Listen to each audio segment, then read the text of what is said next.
You're listening to the new WCEG Network on WCEGTalkRadio.com. Click live stream tab or watch us live on smart television. YouTube, WCEG Network. I am Damita Chatman, your host on Take a Stand for the next hour, where the Worldwide Community Empowerment Group, we speak life into the community. Like us on Facebook, follow us on Twitter, and on Instagram at WCEG Talk Radio and AMP at WCEG Network.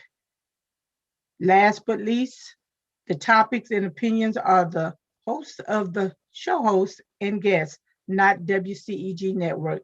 Thank you for your continued support. Good afternoon. Today we have Dr. Jewel Cummings in, and we'll be talking about dementia and Alzheimer's. I'm a friend of Dr. Cummings, but also I followed her journey with her mother, and it was just so amazing watching her with her mother. So she's going to be coming to us talking about dementia, and one way we all going to have to, to deal with this with our loved ones, or even ourselves. So again, thank you, Jewel Cummings, for coming out. Okay, Jewel, you can talk about yourself a little bit. Well, like she said, my name is Jewel Cummings. I'm trained as an occupational therapist. I am a pediatric occupational therapist, so I primarily work with children. However, in 2004, my father called. My mother used to live in North Carolina. That's my hometown, Durham, North Carolina. My father called and said he thought my mom was having some memory challenges and that could I help her? So I invited her to live with me to help me with my daughter. She was 3 at the time. My mom was 73 and Jade was 3. And that was kind of a ruse to get my mom here in Georgia so that I could have her evaluated by a neurologist. And she's been with me ever since, from 2004. It's been almost 15 years, a little more than 15 years. Wow, what a blessing. So how did you know that she was coming down with the dementia? She had Post-it notes everywhere. She would leave notes to herself about doctor's appointments and whatnot, but she was still missing the appointments. And she also lost her car a couple of times at the mall. And even with security driving her around, she had a difficult time finding her car. So that was the beginning. And my dad asked me, would I help her? Because they were married, but they kind of had their separate lives together. So, he didn't go to the doctor with her or anything. They did not attend each other's doctor's appointments. And if anyone has any experience with this, they are very savvy in covering some of the deficits that start to show themselves.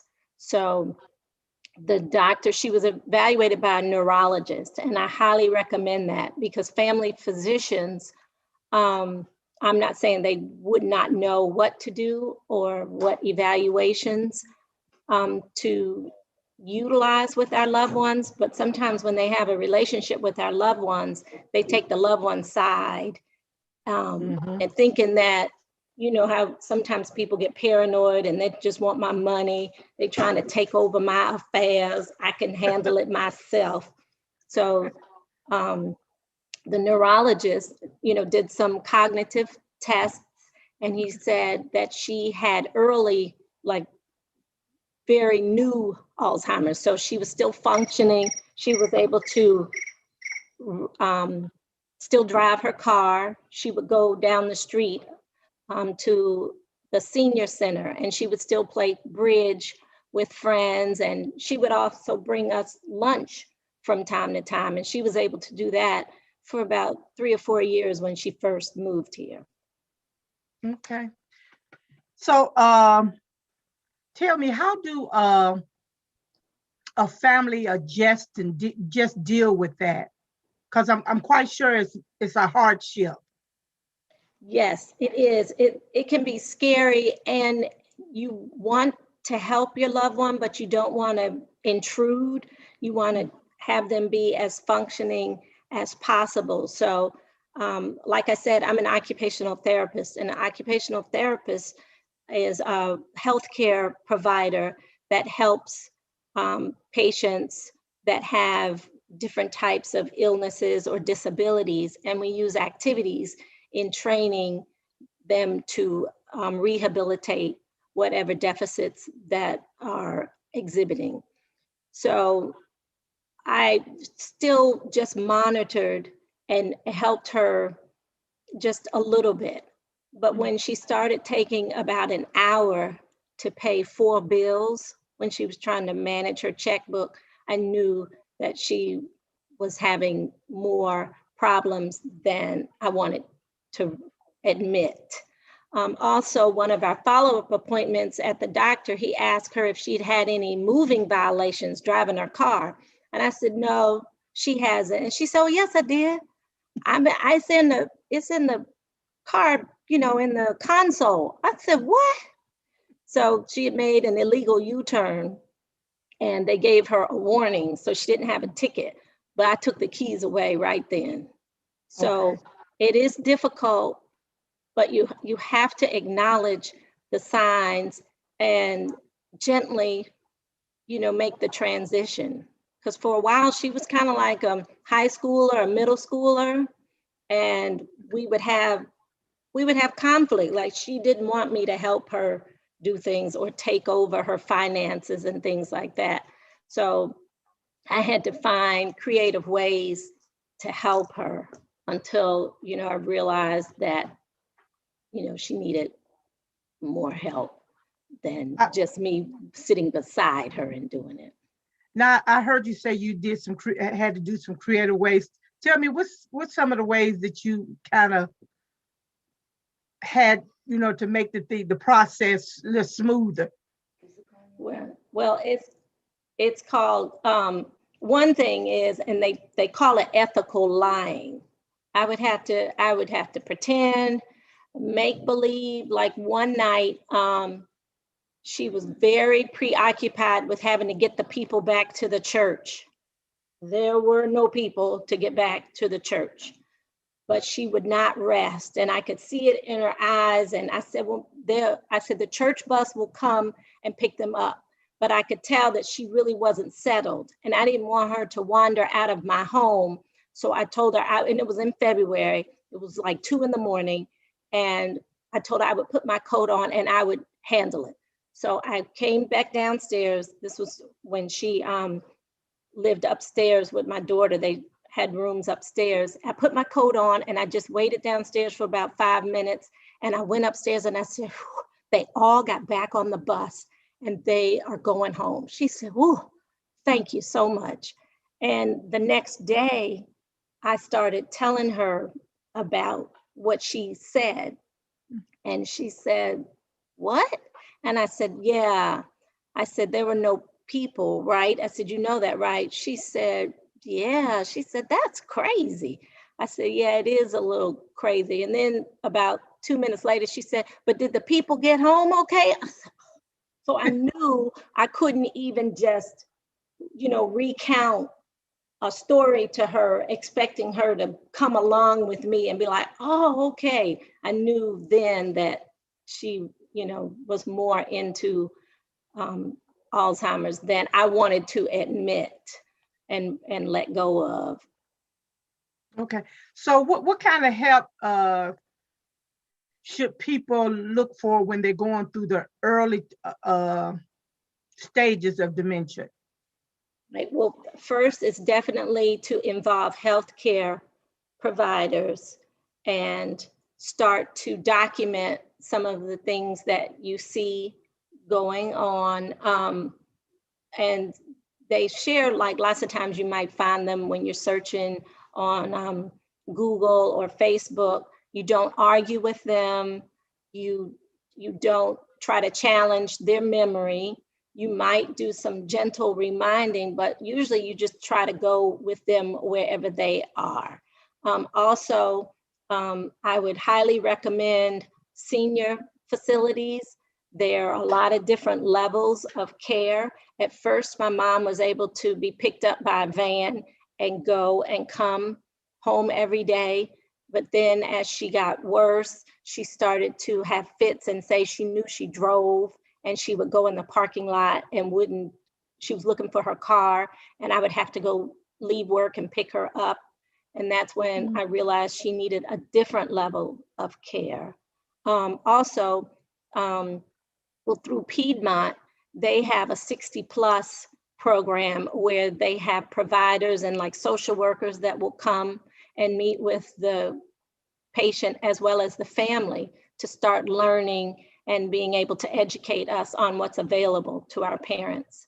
The Emory Memory Clinic is very good as well, and they can share resources. And Alzheimer's, the Alzheimer's Association has a lot of resources, and there's a book called The 36-Hour Day that starts to give you a lot of tips on how to care for someone. Being a therapist, I thought I knew what to do and when I was going to see it, but sometimes I was too close, and I needed loved ones and friends to tell me, you know, it's time to get more help, or it's time to start considering doing some things differently. So my mom went to a daycare facility during the day because she couldn't be here by herself. And then she started wandering out when they brought her home before I got home from work. So then I had to have someone be with her. And then she started going to a facility that was a locked unit and had more nursing care so they could give her medication. And my mom takes medicine to keep her calm so that I'm able to manage her at home, because she can get belligerent and combative and argumentative, mostly argumentative. And the medicine helps keep her calm so that I can care for her at home.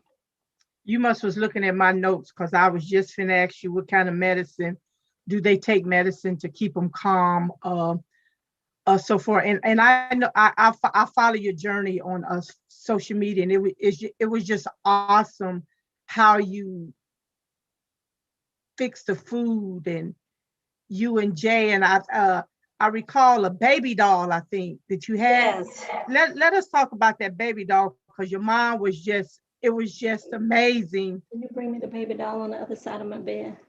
Yes. So I don't know what prompted me to do it. One time she was very agitated, and I went to her room and got this baby doll that she ordered. You know how you order figurines and that kind of thing? My mother used to order, oh my God, my mother ordered everything. It took me a year to get all these subscriptions and those little $2.58 checks that she had deposited in her account, and they started taking money out of her account.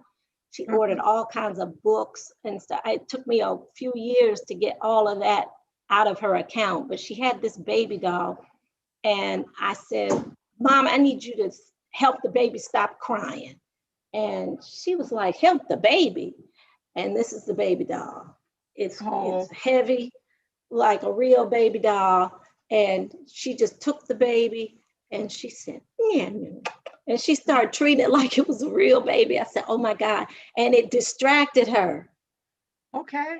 And so from that point on, every now and then, if she got really agitated, I would ask her, would she hold the baby? And that has helped her. And I even learned, I think someone came on one of my Facebook pages and said that they make baby dolls and give them out, you know, and dress them and give them to some nursing homes for people to have that as a soother. So. And matter of fact, you're absolutely right, because I read the post. The journey was just so amazing. And how? Tell us, how did you come up with a concept of feeding her? Yes, so there is and she doesn't really have any problems with swallowing, but there's a term called sundowning, where our loved ones may be very alert and able to have very good conversations and interact with us in the morning. And as the day goes on, they get progressively more disoriented and confused.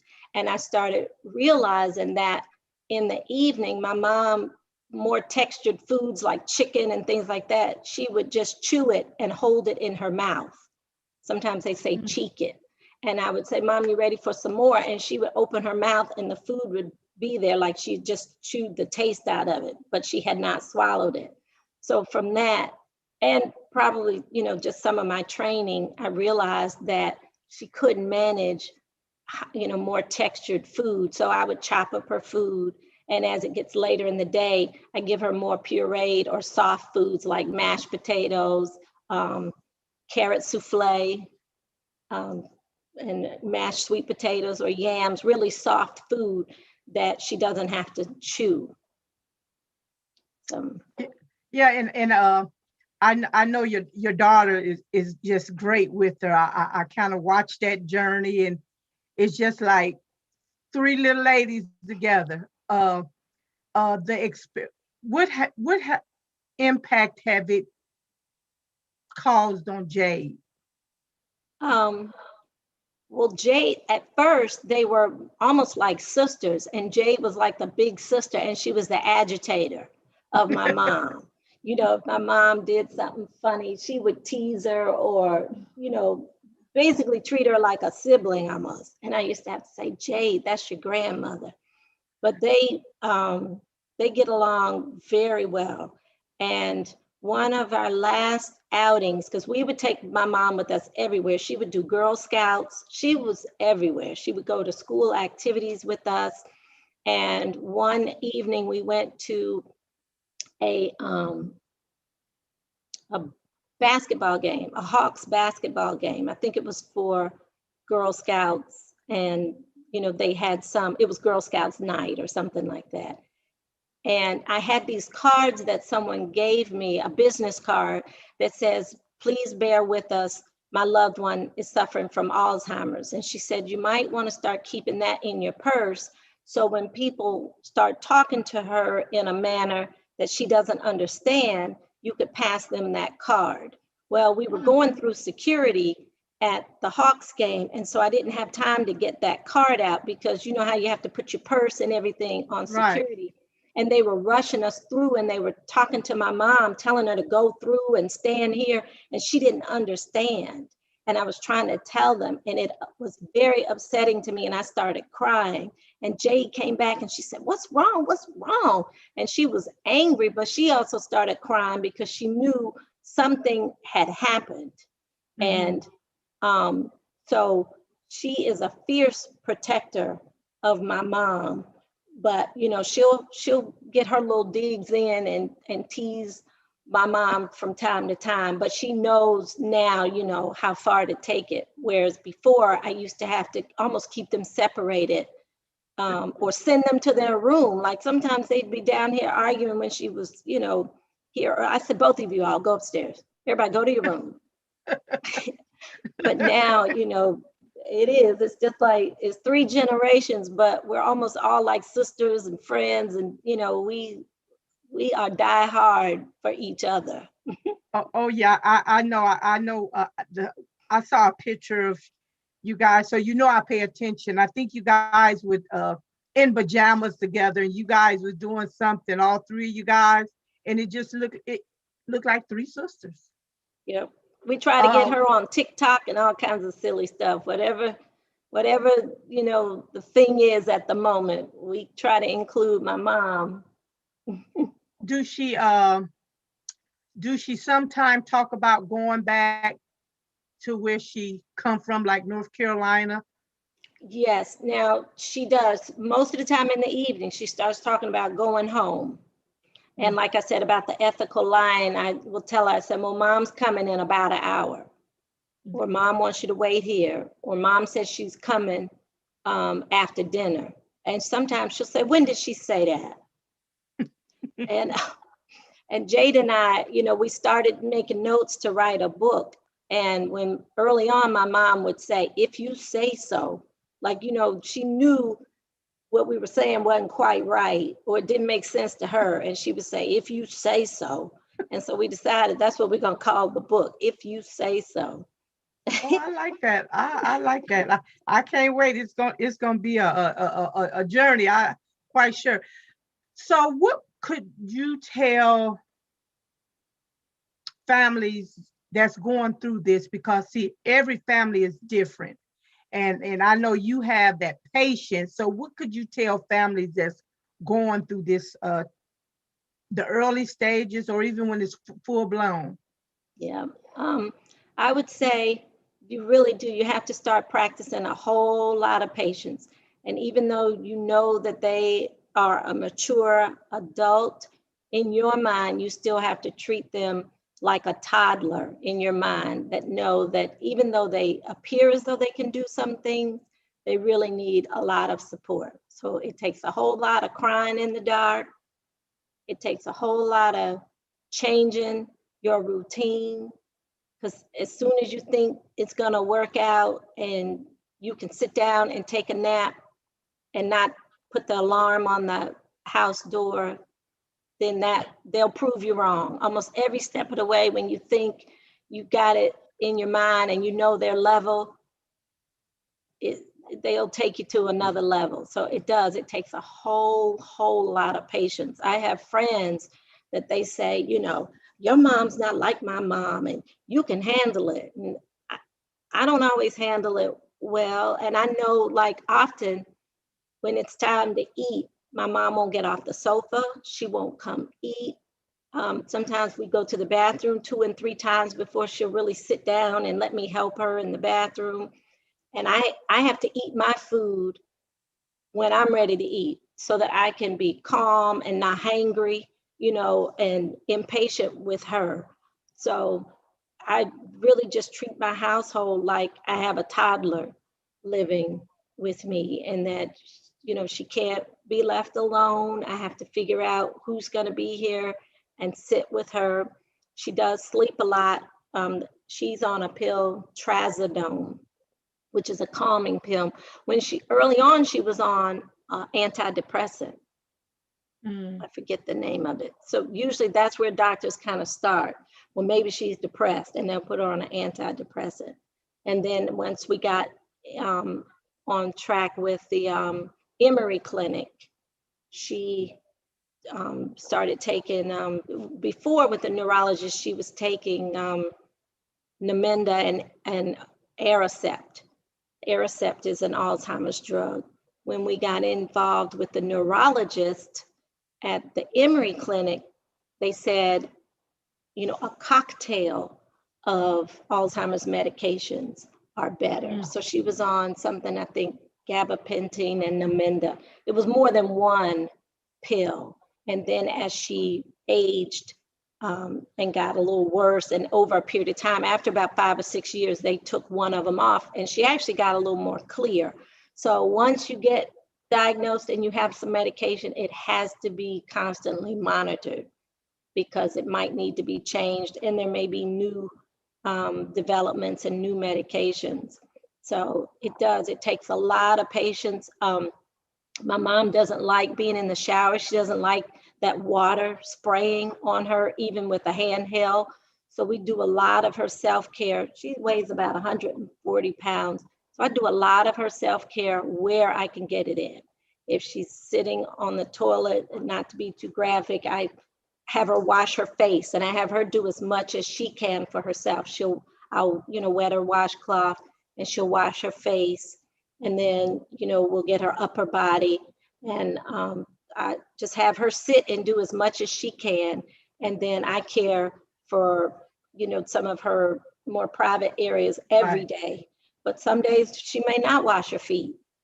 And then some days she may not wash under her arms, but I monitor it with changing her clothes and that kind of thing. And we definitely, every other day, and then maybe every couple of days, we do everything. But we make sure we get it done.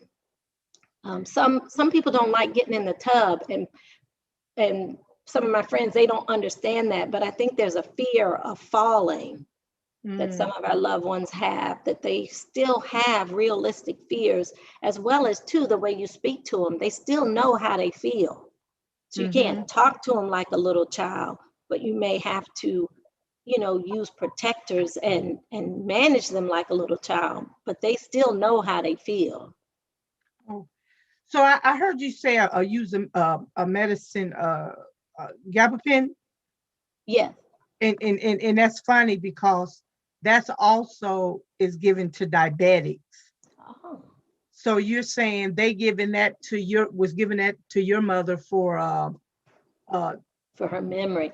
her memory. I'm right. I And hope I'm I have the right medication about that. But I think it okay. was gabapentin. You probably right. And the reason I know because I take that, and so it's when I heard that I was like, okay, it's more like a relaxed medicine to kind of ease the pain, Okay. inflammation.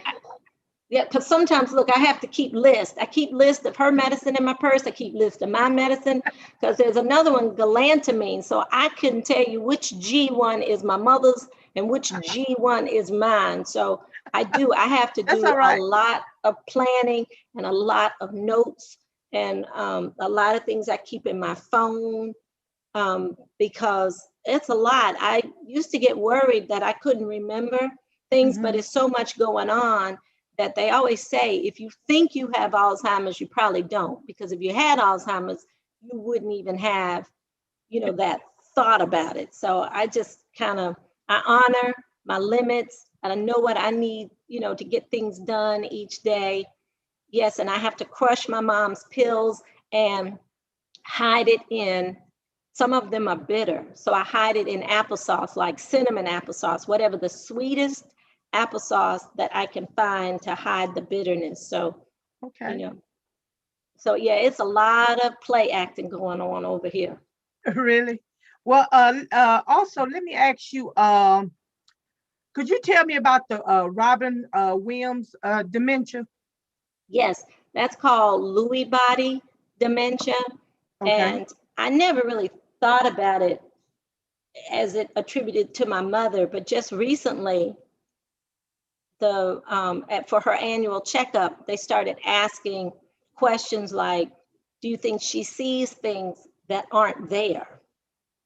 I said, oh, yes. And she said, sometimes people with Parkinson's disease, and that is a form, and we call it Lewy body dementia if they see things that aren't there. So my mom sees children and people that aren't there. And the first time, it was a few years ago, the first time she said something about, what's that little girl doing there? And I said, where? I thought she was talking about me. And she said, right over there. And she pointed across the room. And I said, I don't know, but we'll keep an eye on her. I just try to respond to, to see if I can distract her and keep it moving. But she does. She sees things. And now she talks to herself more. And she makes sounds in the night. She may wake up in the middle of the night and sing. When she stumbled on the stairs a few years ago that frightened me, I moved her downstairs into my room. When I live in a townhome and it has a master bedroom on the first floor. When I chose this home, I said, I need a house where in case my mom gets so she can't navigate the stairs, we could switch rooms. But because she needs monitoring, we just stay down here together. But I stay close because she's also like stealth. Like she might wake up and start walking around and I never heard her move and I'm right beside her. So that's why I set the alarm. Even if I'm going to the bathroom and I think I'm going to be in the bathroom getting ready for something for a period of time, I set the alarm. On the weekends, if I lie down on the sofa with her and I think I'm going to fall asleep, I set the alarm. And And the dog has been helpful too a few times when she's heard the beep, beep, beep of the door and I didn't hear it. She came and, scratched on me. Oh, awesome. Awesome. Everybody's got a job in this house. I was just thinking, just kind of sent chills through my body because, you got to love the person. I'm not saying people don't love their mothers, but some kids just can't do that. And so I applaud you because some folks will say, basic, I ain't dealing with this, ship them off to the home or somewhere.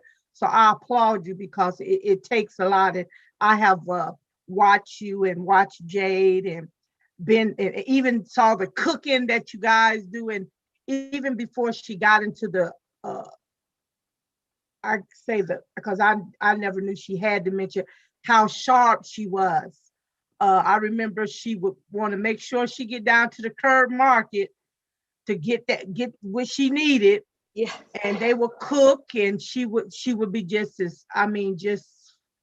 wow, she had it together now. You can tell in her days that she was somebody, you know what I'm saying? Yeah. Because you can still tell that, because she's always well groomed and petite. So I applaud you for that because some folks can't do that. And I'm going to be honest with you. I got a mother and I always think, could I be able to do that? And I have a fear of the nursing homes and the hospitals. So I pray daily, Lord, if you put me in that position, you got to help me because I don't know if I can be able to do that. But thank God I got 4 sisters. We might have to argue a little bit, but I got 4 sisters. But it's a blessing because in times like this, you're a doctor. Jade is a young lady going to college, and you can be doing so many things. You can say, the heck with this thing here, and I'm gonna go on and do Dr. Jewel, but you didn't. So I'm gonna say God is gonna reward you and give you everything that you got coming because you have truly been that daughter. Let me ask you, do she ever talk about? You say she do the profanity and she don't get mad with you sometime and don't want to talk to you, do she? Yes, and we call it powering down. Like sometimes we may ask her a question and she may answer, and then we say something else to her, and she'll sit there and she'll just close her eyes and go down. And she plays possum. Like sometimes in the morning, if I go in, I say, "Hey, Bernice," and I introduce myself. I call her Bernice because she does not respond to mom. Because when I used to say mom, she would say, "Who?" It was like, "Not me." And I have a funny story on that for a second. But so we call it powering down when she closes her eyes and won't respond to us. But sometimes she'll have her eyes open. And every day I go in like I'm the caretaker for the day. I'd say, "Good morning, Bernice. I'm Jewel. I'm here to help you today." And sometimes she will see me come in and close her eyes like, and then she sleep. I'm like, what in the world? Like, it's funny how for so much that she may not be able to do, to still have some of those things, or qualities about her. And when I used to ask her if she knew who I was, that would be more confusing.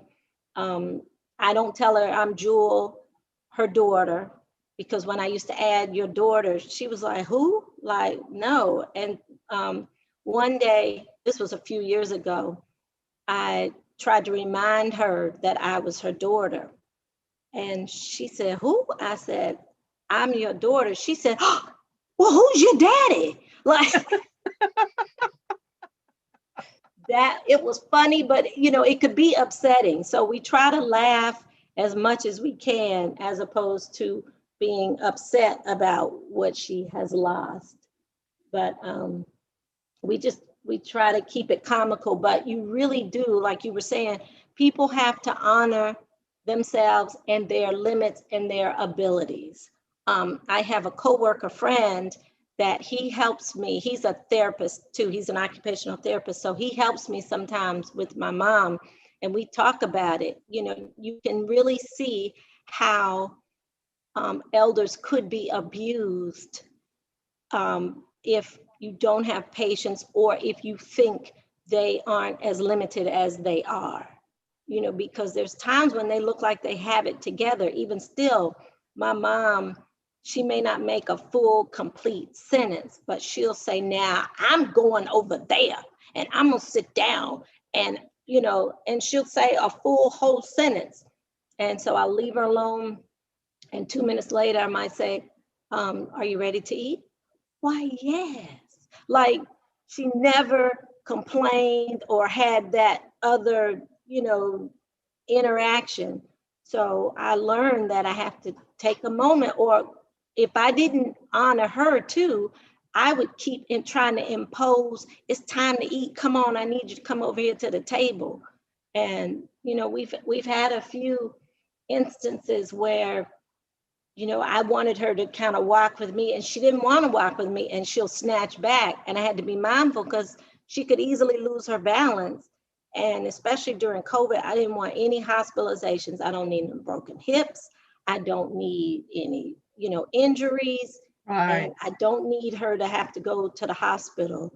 So, you know, I had to back off and wait and try again. And that's another thing I would say to people, you know, if it's not working, back off, honor what's going on, and try again. And if you don't have the mindset, if you're not that family member that can be the caregiver, then you be the family member that runs the errands, or you be the family member that does what you can. Because I have a brother, he lives in North Carolina, he's 5 years older than I am, and he is an attorney by training. So he handles a lot of legal paperwork and legal things with the durable power of attorney. And when my father passed away, making sure that my mom's Social Security, you know, his Social Security was transferred for her care. Those are the things that he can do, because he doesn't like hospitals and he's not a healthcare oriented person. So we both, you know, and he knows that, you know, I care for our mom, that I'm going to do what's best for her. So we kind of draw the line. We know what we can do and what we can't do, and we rely on each other. And that's one thing I would tell family members, that it's not time to argue and enforce your will. And especially, it seems like, and I'm not trying to call anybody out, but it seems like the ones that aren't around that want to tell you what to do. Yeah, that's the truth. That You that's know, that's they come that's in for a weekend and they think that stuff's not as bad as you may say it is for their limited view. And then, you know, well, I don't want that for my mama and I don't want her. But there is a reason why there are so many care homes and nursing homes and different levels of care, that it's a real thing. And sometimes people need it, and caregivers need it, because you got to take care of yourself too, or put your life, you know, your oxygen mask on first. So let me ask you, have you noticed where the medicines kind of make her uh forgetful, delusional? Have you ever noticed that when she was taking medicines, or so much, you know how doctors prescribe you all kind of this medication, and each medication they're working against each other. Have you ever noticed the delusional with that? Not so much as with her mental status, but I did notice some of the physical changes. My mom is pretty healthy, so she has her blood pressure is kind of low now. She does take a blood pressure medicine, so they have continued to monitor that to adjust it as needed. But like some of the Alzheimer's medicines caused her to have diarrhea or to have some stomach issues. So I've noticed that, but not so much her being more delusional or confused. Now, at one point, it's been almost 2 years ago now, she had a urinary tract infection, and she displayed like we thought she might have been having a stroke, because she was a little confused, more confused than normal, kind of like you were just asking, but her balance was off. Like she couldn't walk. She was leaning on me more, about to knock me over. And I knew that was not normal for her. And she was getting more and more unstable. And my friend and I, we said, we need to go to the hospital because this is not right. So I thought she was having a stroke, but she was having a urinary tract infection. And it took us like 3 months to get rid of it. So urinary tract infections can make people confused, and it can make them physically have some challenges. So that is something to watch out for our loved ones as well. Wow. So doing this, did she ever start high? You know, I've been reading up where they hide stuff. Did she hide stuff? Say things was misplaced or something? Someone stole something? You know, give kind of shed a little light on that. So yeah, some of that was early on, even when she moved here. She thought my dad was moving a lot of stuff in the house. And when she moved here, she would go to the grocery store, and I would pray, but I was trying to let her be as independent as possible. And sometimes I would call the house and she wouldn't answer. And I would call again and she wouldn't answer. And I would leave work and come home and she would be sitting here and she said, well, I couldn't get to the phone.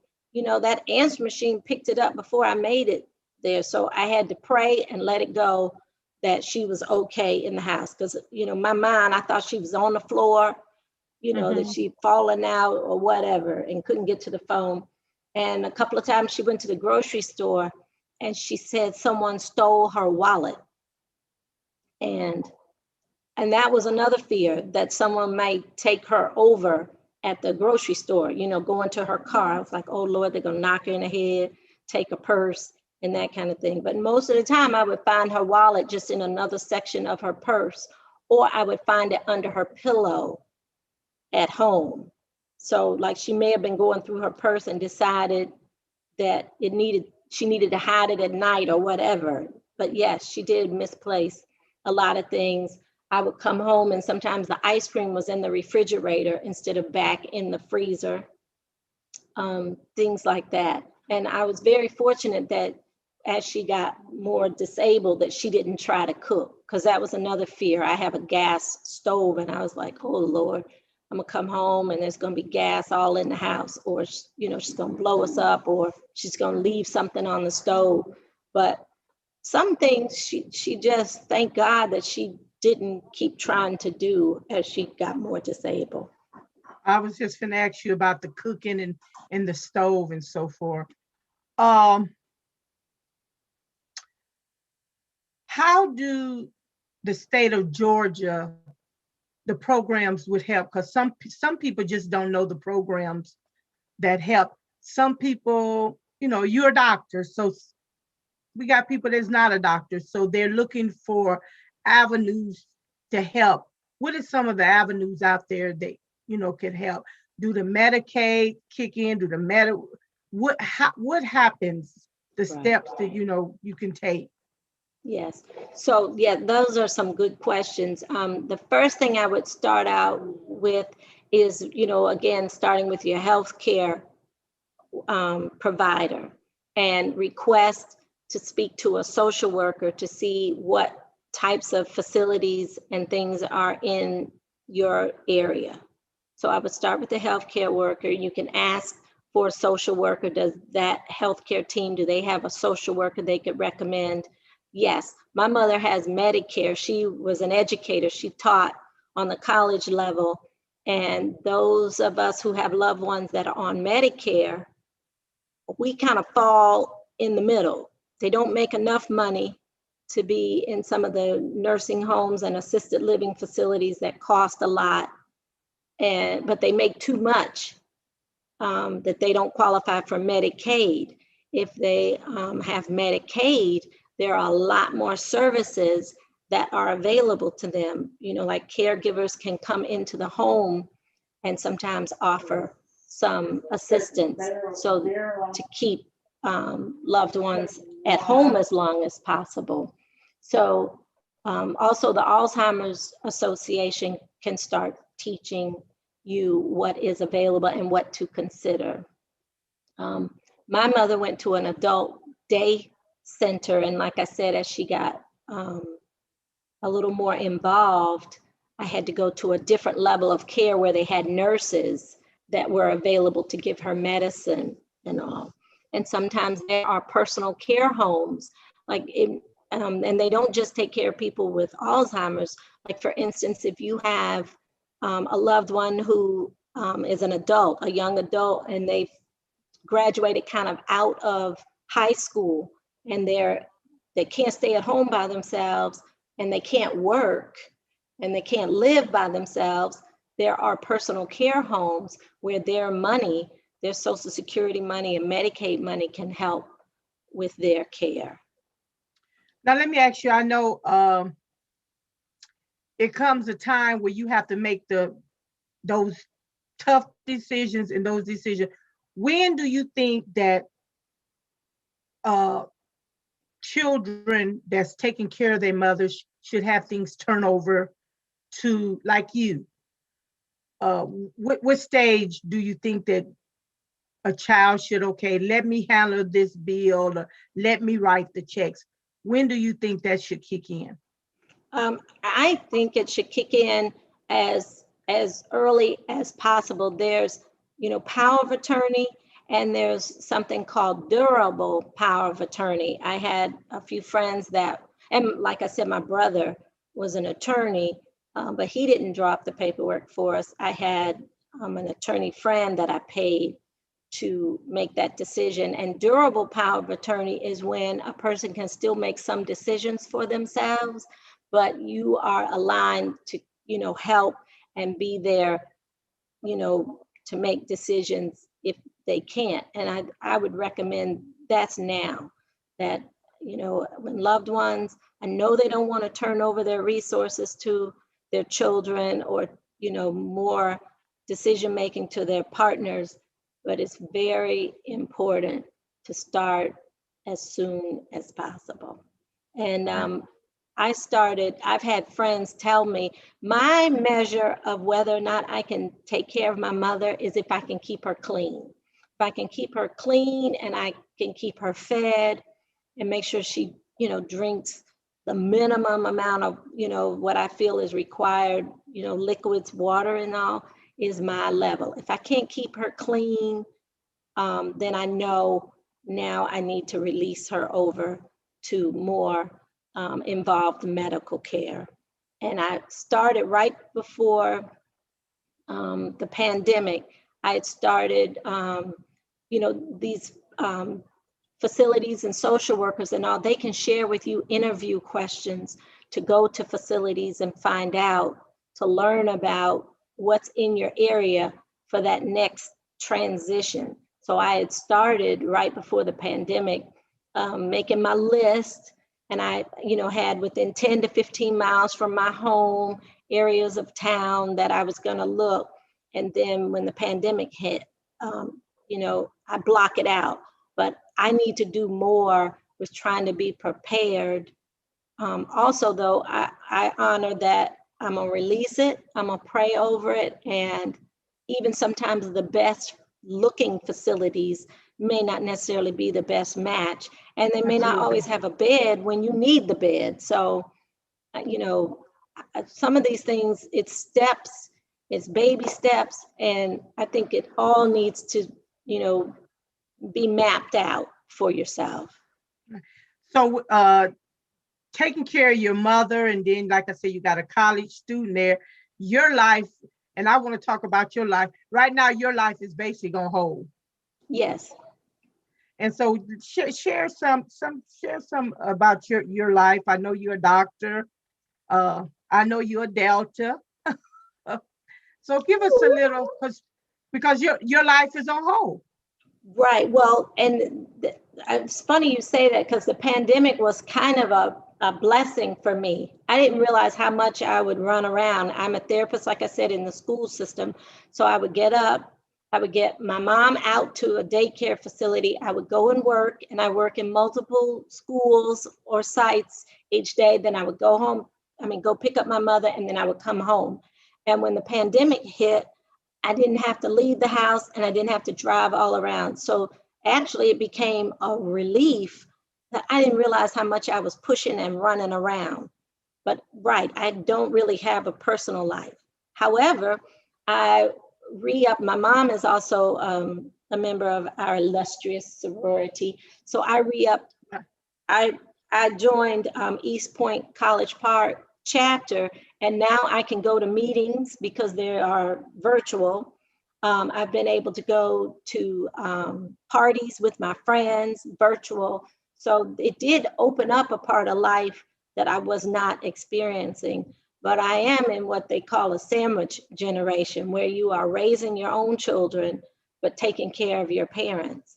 And that's a real thing. So yeah, most of my personal life is on hold. I used to usher at my church. Cascade United Methodist Church is my home church. And I used to usher. And then it was so much to get everybody up and out every Sunday, before the pandemic, that I stopped going to usher, because really sometimes Sunday was my only day to sit still. Right. Because my daughter had activities or before she started driving. And then we became the two, the parent and grandparent on the sofa and just waving to my daughter, where are you going? When will you be back? When she learned how to drive. So, as much as it's still, as our children and our loved ones continue to transition in different directions, it's just a different level of nerves. It's all in a way stressful. And it's just different. It doesn't really get better. It's just different. It gets different every year and every stage. Okay. I hear that. Well, we got about 7 minutes. We're gonna be wrapping up. Tell us about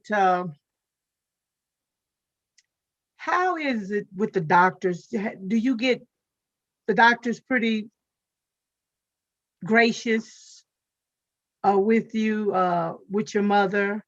Some doctors, they can tell you they really don't want to be bothered with you, but they just tell you something to get. So just tell me, how is your doctors and so forth? So the doctors that I and my mom go to have been great. There's been times where I had a lot of stress, and I would talk to, and actually my mom had a doctor down in Peachtree City. And then as she became more involved and needed more medical care, because she also has a nephrologist for renal failure, but it's age-related renal failure, not like a real illness. So they monitor her levels. So she takes potassium and that kind of thing. And they help, with the UTIs and medication with that each year. But they have been great. So I transitioned my mom to my doctor because I couldn't keep driving all over the place. So she goes to the Emory Memory Clinic once a year, and once or twice a year, we are under the Piedmont Physicians Group care. And my doctor knows when I'm stressed, and because I told her, I said, I need a pill. And so she gave me, the minimum and limited, refills. When my father passed, I said, I just can't think clear. I don't think I can't focus. So she helped me with a pill to help me sleep and to get my thoughts together. And then I, would tell her, I said, I think I'm okay. I'm gonna try to, do without it. So she has trusted me that I'm not, a pill junkie. And as well as I usually can give them really good information about my mom. So it's just been mutual trust and respect that, I've tried to let her be as independent as possible and do as much for herself.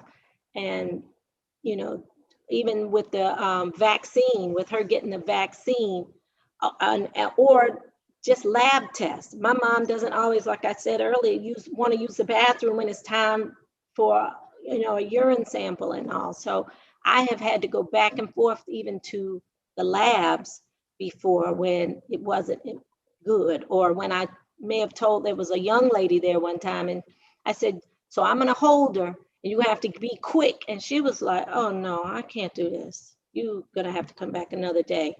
So, you know, she said there would be she was a new lab worker. And so she said, my supervisor will be here tomorrow. So I had to come back the next day, and I would start crying and sometimes couldn't even get out the request. I said, my mother, and I would get tight in my throat. And they said, it's okay, it's okay. I said, you're gonna have to be quick because she will fight you if she feels pain and starts to realize what you're doing. And you know, it's just, you just have to go with your sense and see if the people are willing to work with you. And you have to not react, because you can get really agitated with the healthcare providers because they have a job to do, and you know, they don't necessarily have 15 minutes that they can be with you. So it takes some time to find the right people with the right heart. Right. Well, that was I'm gonna tell you that was a good hour. It goes fast when you enjoying it. Yes. But I want to thank you. I'm gonna give you some closing remarks. We got less than 4 minutes, 3 minutes. I want to thank you for taking the opportunity to tell your story, because I know so many people. It would help so many people. Again, I want you. You're awesome. I mean, I watch you. People need to follow that journey on Facebook. It's amazing. So in closing, you can have the last words in closing. I want to thank you for this opportunity to share my story. And I'm still learning every day and having to figure things out every day. And usually about every 6 months, I see a slight change in my mom that I have to regroup. So just be patient with yourself and with your loved ones, and know that it's evolving, that it's never static. It'll present something different every day. Rest, sleep, eat, take care of yourself so that you can have the patience and the mindset to figure it out. Oh, absolutely. Again, I want to thank you, Dr. Cummings, for coming on. It'll be up on YouTube shortly, and you can share and just share, and so people can hear your story, because trust me, it will help someone. If it don't do them, but help me. Sometimes I tease my husband. Matter of fact, I told my husband yesterday, he did something, and I said, you act like you got Alzheimer's. He said, I ain't got no Alzheimer's. I said, you act like you got. He said, well, you act like you got Alzheimer's too. You be looking for your glasses, or your glasses be on your face. So again, I want to thank you, and Jade. You do an awesome job with your mom. I know my friend of mine, I think he called her Granny. I think that's what he called her. So you guys keep on doing what you're doing, and tell Jade to keep on cooking them good dinners that I see that she cooking. So I know you got a little help there. Yeah. Again, we want to thank you for coming out, and it's on YouTube now. Thank you so much for having me. So okay, good, and thank you, and you be safe. Thank you. Thank you. Take care. Thank you.